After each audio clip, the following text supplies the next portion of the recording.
Hello everyone, this is Jimmy and welcome to episode 31 of All the Mods 3 Expert Mode. Quick little bit of channel admin before we get started. Want to say I've changed my upload schedule a tiny bit. Basically there will be no uploads on Sundays going forward for the foreseeable future. Just a little bit too busy to do an episode every day. Having a day off will help me tremendously. In other news, I also will be starting a playthrough of F2B Interactions 2.0 sometime this week. I suspect I won't be done with All the Mods 3 by then, so I'll just do, alternating episodes more or less. Maybe there'll be a couple in a row. I don't know. But Interactions is coming soon. Now, let's get back to where we were before. So we were on our way in Tier 5 to the moon. Or space, rather. I don't actually know if it's the moon. It is. Let's see, we had built, I think, all these machines, right? But we have to actually assemble them. And I was waiting for processes to complete for those hatches. So let's check on the status of our plasma. We have a bunch of plasma. I guess we're out of UU matter in here, but it's been another couple days. And another 3,000 UU matter. Not bad. Actually, I kind of expected more. I wonder why there's only 3,000. Maybe that's about, I guess, like, I only produce 1,500 a day. Huh.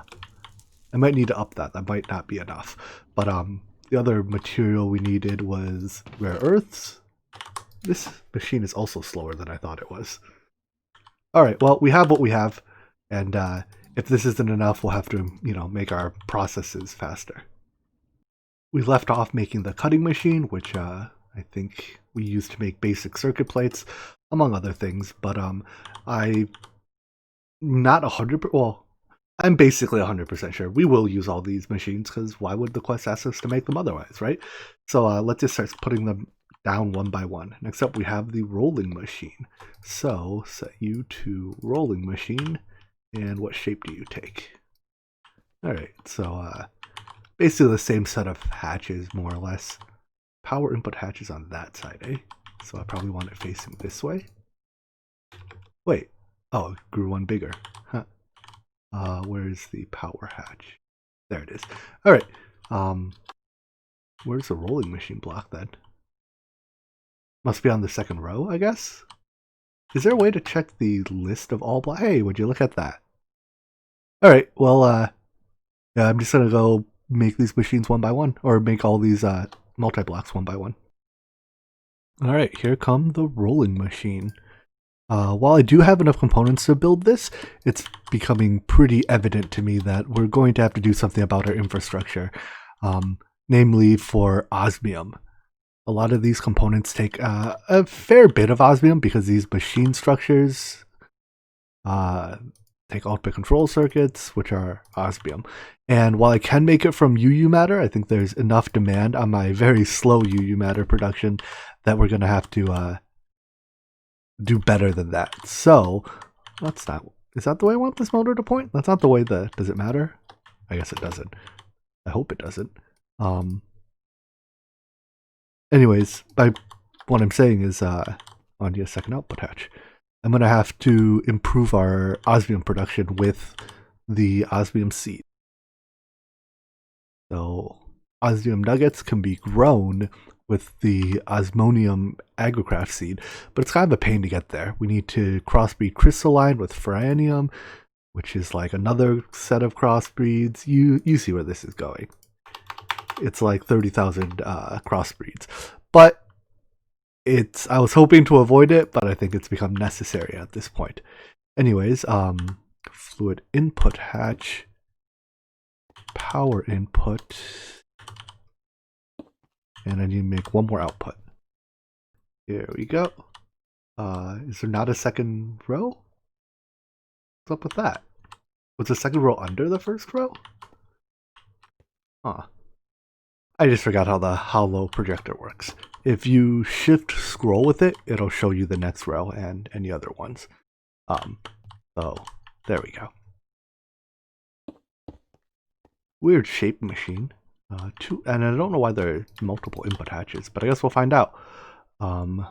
Lastly, the rolling machine. Does that face any particular direction?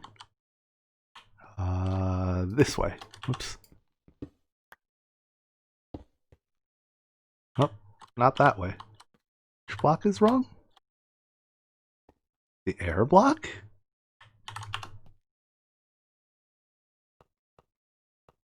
I don't understand. Is it facing the wrong way? Ah. The X was clearly not on the block, right? Am I crazy? That X is like it's over the air block. Anyways, here's our rolling machine. It I guess it takes fluids. Do I get to see its recipes? But I think it makes plates that we can't make in the other machines. Like these sheets, I guess they're not quite plates. Does it only take water, or are there different recipes too? Nope, everything's water. Alright, then I guess I'll just fill the fluid input hatch with water. Let's try this out. We put items in, which of these was the input hatch? Here. Turn you on. Well, at least they're pretty quick. I guess the 16x speed makes a difference. Looking at the recipes, there was like 15 seconds. But 1 second each is not half bad. Cool. Anyways, moving on. Crossbreeding crops takes a fair amount of time waiting for them to like spread and stuff, and I'm an impatient person. So to speed it up, I'm going to once again turn to Astral Sorcery, specifically the Lucernia ritual, which is what makes crops grow faster. To make it, I need to attune another celestial crystal to the Lucernia constellation. So let's see if it's up in the sky tonight. Is that all of them? One more. Is that all of them? Looks like it. I guess it's that up. Alright, let's sleep then. I know I said Lucernia earlier. What I meant to say was this other one. Avitas? I've always pronounced it as Avetius, as if it had a second eye. Anyways, we're going to have to attune 2 crystals to it, as usual for these rituals. One to power the ritual itself, like the ritual altar, and one to shine starlight onto it. But there's a twist. What's that twist, you ask? Well, remember those minor constellations that we discovered with the telescope, but haven't really done anything with?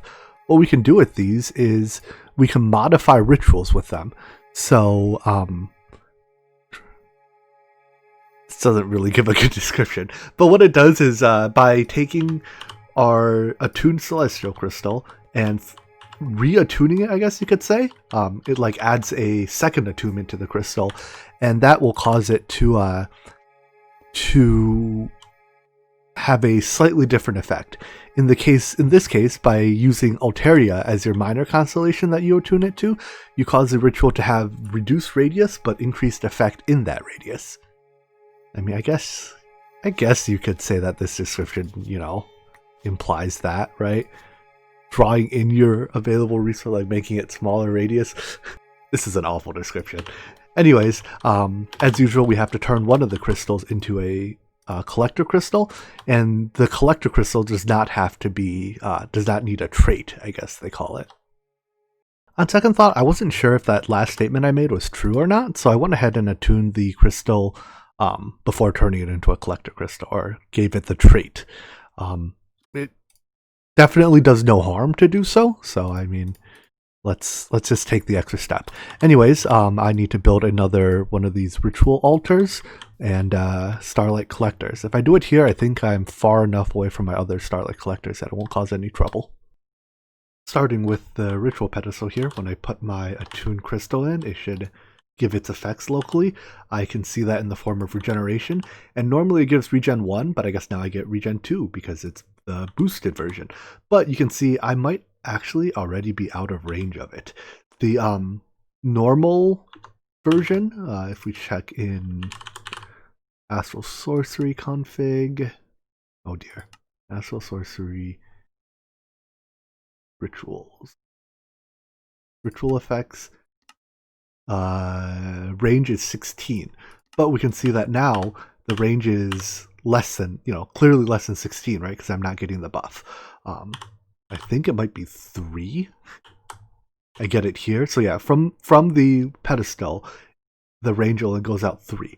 Obviously, that's a little difficult to actually use because, I mean, the pedestal, you know, the multi-block takes up that space. So what we can do is we can use something called a ritual anchor to move the effects of the ritual somewhere else. By putting a ritual anchor above the ritual, it needs to be, I think, exactly 4 air blocks between. You can then link the ritual anchor with a second ritual anchor, and now the effects of the ritual are duplicated, or they happen at the point of the ritual anchor. There's no effect here anymore. I don't get regeneration. You know, the buff I have is going to fall off. But instead, we get the effects here. So I can put this somewhere, you know, build dirt over it, under it, around it, and that way we don't waste, you know, the very limited effect of our ritual on marble bricks. Using a ritual anchor doesn't change the way you accelerate the ritual. You still do the same thing where you shine starlight on it, bounce the beams back, and now the ritual will have greater effect. I don't think we see a difference here, but let's just plant something. I guess I need my Matic back so that I can actually hoe the ground, huh? We should immediately see the effect of the plant grows faster. And look at that. Wow. Cool. Here's the entire area that's affected by the growth acceleration. I'm pretty sure it gets the corners. Yeah. So it gets a 7x7 total, I guess, cuboid region. 7x7x7 cube. So if we wanted to, we could have a couple layers of this. But for now, 1 layer will suffice. So to breed these seeds, I need to go through a lot of steps. Let's see, osmium. Alright, so I need crystalline, ferranum. This one's easy, melon and pumpkins. Now I do also need the block under them, right? Like ferranum seeds need empowered Inori crystal block, and it needs to grow on gravel. Let's just take it one step at a time. But I'm going to go pin all these things. So crystalline takes red and burning spores. That's red and carrot. I have carrot already. I don't need that. Red ferranum lavender, potato ferranum. Okay, so I guess it's only 6 total. Could be worse. I like how before you even plant crops in the crop sticks, they get like their particle effects. So melon, pumpkin. I'll just sleep, I guess. As expected, these grow basically instantly, at least very quickly. And when we plant double crop sticks in the middle, there should only be 1 possible mutation to here, and it should happen pretty quickly. Because, you know, neither pumpkin nor melon can actually grow on gravel, because the only thing that can grow on gravel are the ferranum seeds. Hey, would you look at that? We got it. I'm not going to bother leveling these to 10, 10, 10. Well, yeah, no, I'm only gonna, because I don't really need iron seeds, I'm only gonna level the final product. Anyways, it's gonna be a lot of crossbreeding, so I will just skip to the final result.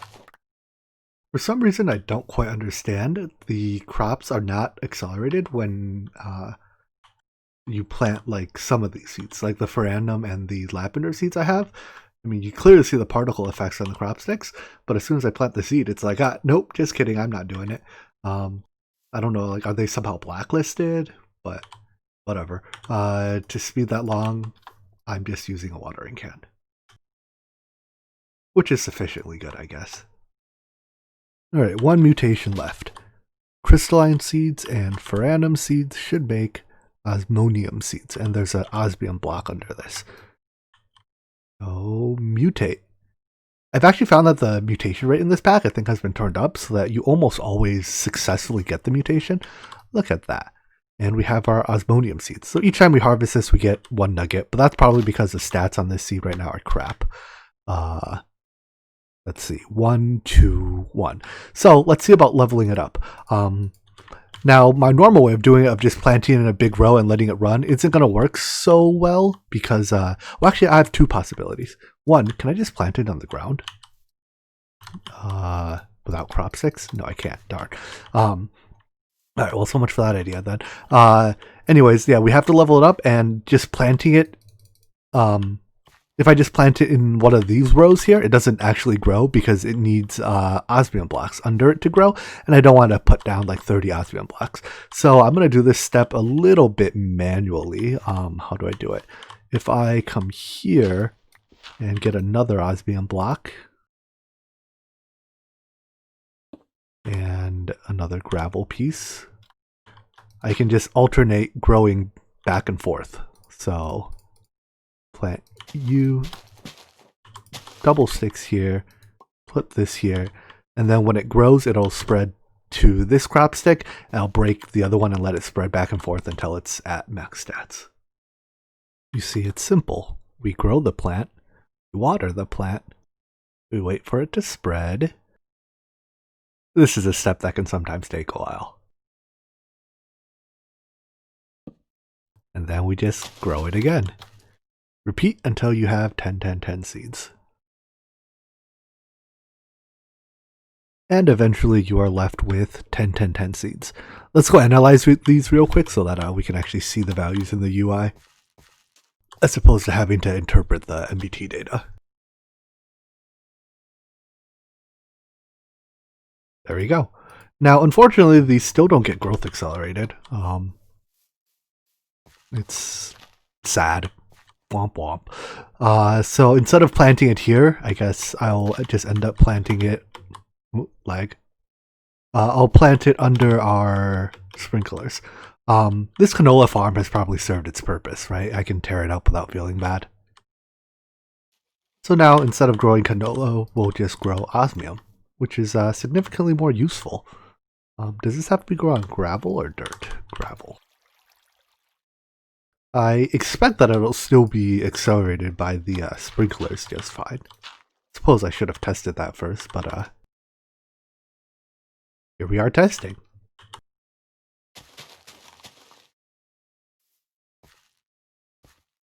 Fertile and can grow. Yeah, it's a little slow, but I mean, nerf sprinklers. I wonder if the prism affects it. I suspect not, because whatever logic the ritual uses is probably the same logic that the shining the light directly on it uses. I guess it's not too difficult to check. If I get my there it is. I can bind you to this one because it has line of sight. Or does it? No, it has line of sight. Does it grow faster?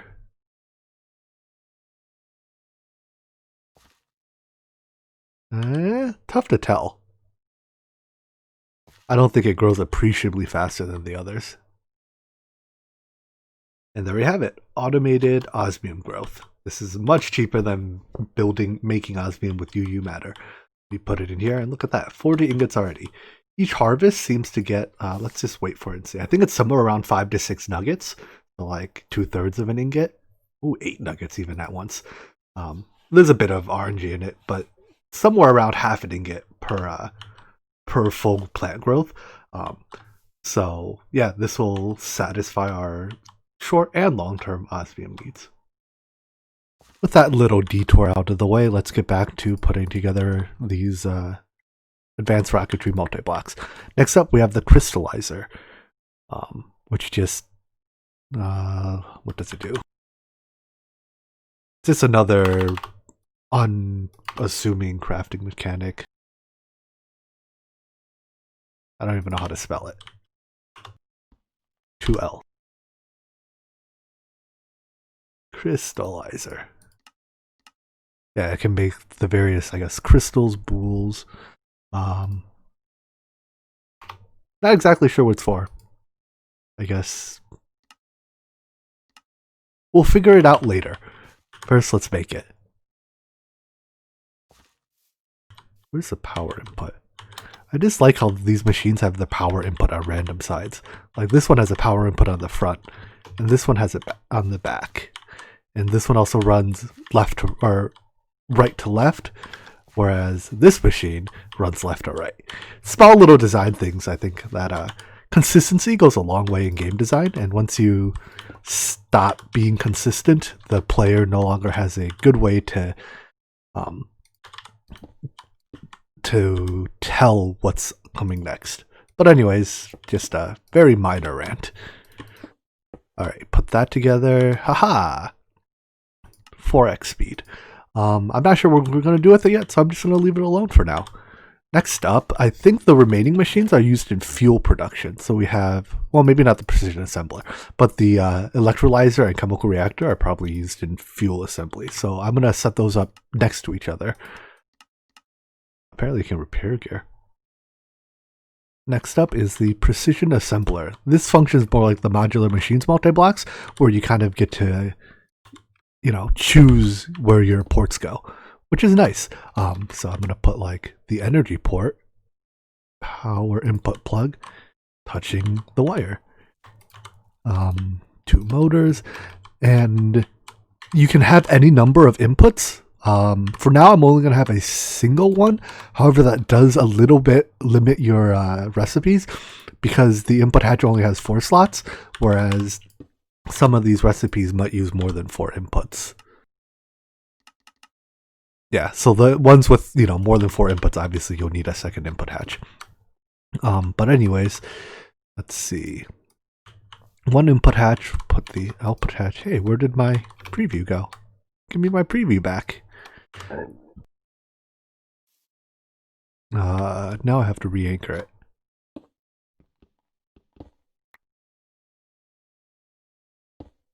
There we go.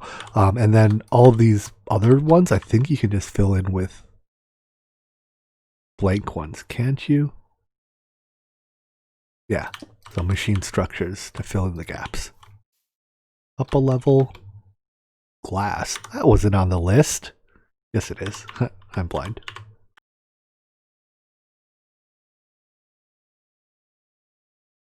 Oh, remember that Cobbleworks we made?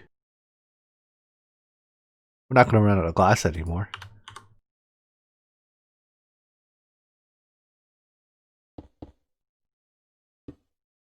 And here we go. All right, the machine is built. 64x speed. Ooh, it is speed. Should also just turn these on. I see no reason to leave them off. I don't think they drain power passively. So leaving them off is just a good way to forget that they're running. Anyways, we're not going to use it yet. Last 2 machines to set up are the chemical reactor and the electrolyzer. Let's do it in the other order. Electrolyzer first, because it takes water, turns it into equal parts hydrogen and oxygen. I don't think that's how it works, but who am I to judge? And then the chemical reactor takes your equal parts hydrogen and oxygen and turns them into rocket fuel. So really our rocket fuel is just water. Don't question it. All right, here's our machines. The chemical reactor is another case of this inconsistency.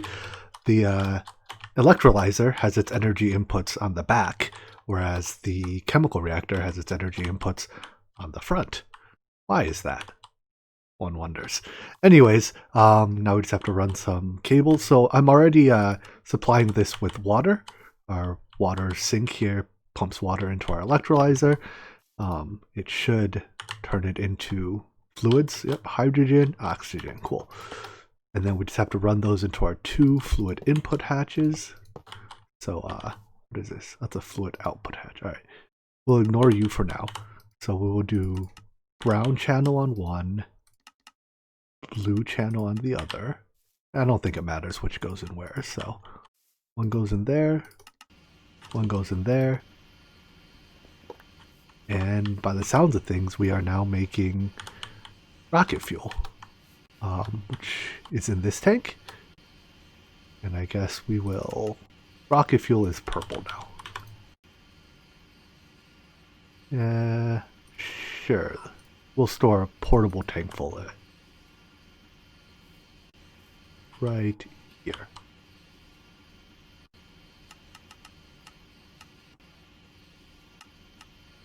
Aha! Easiest rocket fuel I've ever made. With all of our infrastructure built, let's see about making the actual rocket itself. So first, I guess we have to make the launch pad. Reasonable. rocket assembly machine. The way the rockets work in this mod is pretty interesting. You can actually build them out of basically any components.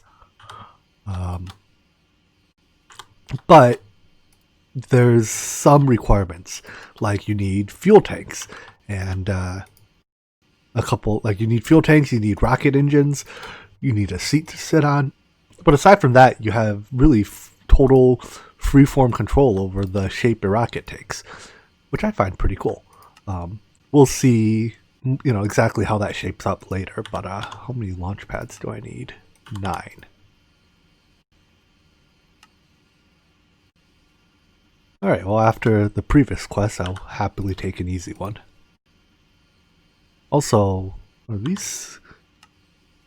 Oh, okay, I guess it's more efficient to make steel rods in the lathe, but... I can't be bothered building a lathe. Please. Alright, there's a nice easy quest. Now we need the rocket bits. I suspect these are why we built all those machines. Maybe. Alright, this empty space here seems like a good place to assemble our rocket, so first I have to build the launch pad. Launch pad's pretty simple. We just need the pad, structure tower. This can be as tall as you like it to be, but it has to obviously be at least as tall as your rocket. A fueling station, that's where fuel goes, and a rocket assembly machine with a scan button. Next you build your rocket on it, I guess. Does it tell me exactly what shape it has to take? I think I can figure this out. 3 rocket engines. Fuel tanks.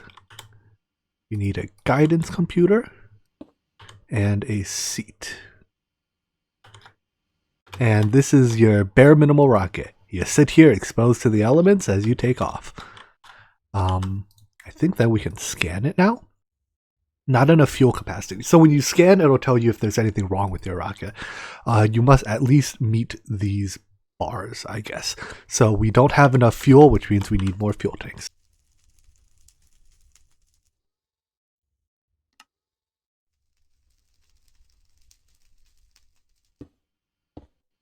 Alright, let's try that again.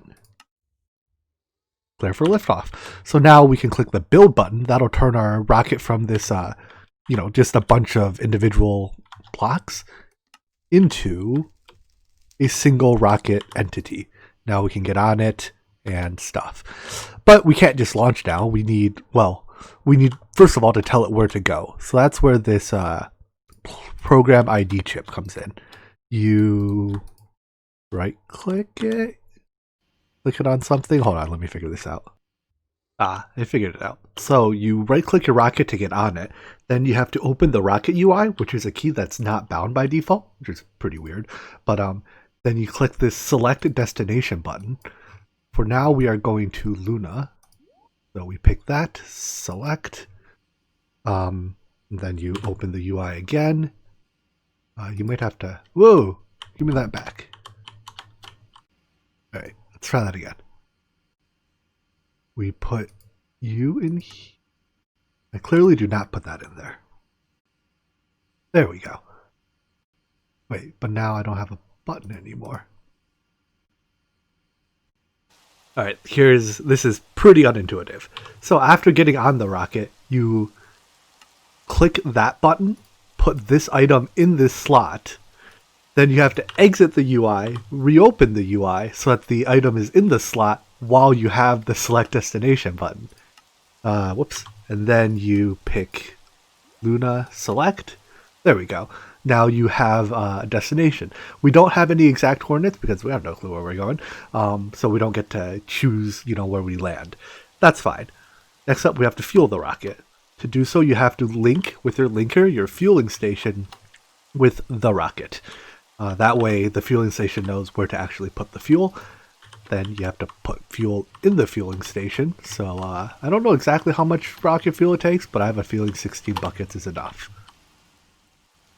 So let's put this here. Empty that into the fueling station. I assume that fueled the rocket.